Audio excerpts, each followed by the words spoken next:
Very gruffly said, blow out the candles, Agnes. Come on, I'll blow out the candles. If you don't blow out the candles, I will. Okay, cut the cake. Harry did blow out the candles. Cut the cake, Agnes. Yo, Agnes, cut the cake. We want some cake. Agnes looked down at the cake. And without taking her eyes off it, she slowly and softly said to Harry, Harry, can I take the cake home? Wanted to what? Can I take the cake home? I mean, just for a little while, I'll bring it right back. I mean, is it all right if we don't eat it right away? Harry shrugs and says, sure, it's okay. You want to keep the cake? Keep the cake. Take it home if you want to. Can I really? She was sincere. Looking back to me then, she said, I just live down the street, a couple of doors. I want to take the cake home to Mom. I want to show it to my mom. I'll be right back, honest. She got off the stool, took the cake as if it was a holy grail, like communion itself, walked slowly towards the door. We all kind of stood there now, just motionless, as she left. The door swung shut, and there became that stunned silence. I wonder what you would have done. But in that moment where it just kind of seemed like the right thing to do, I said, as I broke the silence, what do you say we have a prayer? Looking back on it now, I'm not sure that was what everyone would do. A sociologist leading a prayer meeting with a bunch of prostitutes in the middle of the night, Honolulu dying. But it did feel like the right thing to do. I was the MC, I guess. But I was privileged to pray for Agnes. I prayed for her salvation, for her heart. And I prayed that her life would be changed by God's presence. That God would continue to be good to her. And when I finished, Harry leaned over the counter and with a little trace of hostility said in his voice, hey, you never told me you were a preacher. What kind of church do you belong to? And in one of those moments when just again the right words came, I said, I belong to the church that throws parties for hookers at 3:30 in the morning. Harry waited, then almost sneered at me and said, no, you don't. No, there's no church like that. If there was, I'd be a member of that church.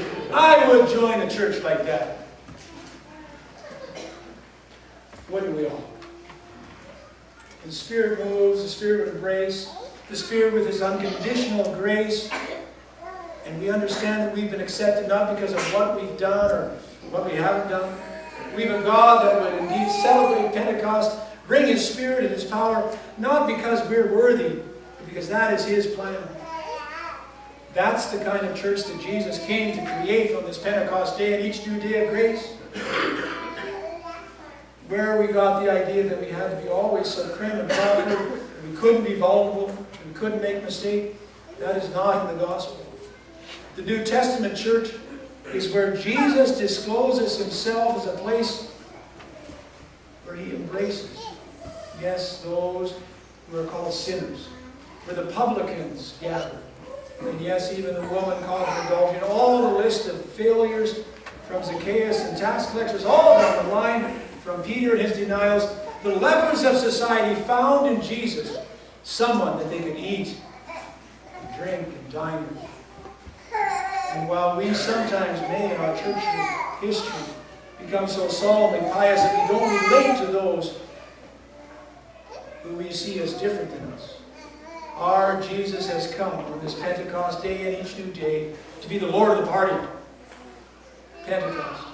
Come Spirit, come. And as the band leads, may we be filled with that same Spirit. Again, not because we are the chosen ones because of our worth, because He has chosen to come, fill us up. And in a few moments when we come for communion, no, that's His intent, yes, in a formal way, but in an ongoing and repetitive way. Come, taste and see that this is not just a dough with a greasy dynamite. It's the Lord Himself who would give us His real presence and body. Come, fill us up. Thank you for leading us back.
transition to our next song and our hymn of the day, allow me to read a single verse. O day full of grace, that we should stand with God in His appearing. Bring light from our God that we may be replete, it's a great word, replete, full of His joy this season. God, shine for us now in this certain place, His name in our hearts emblazoned. Let your Spirit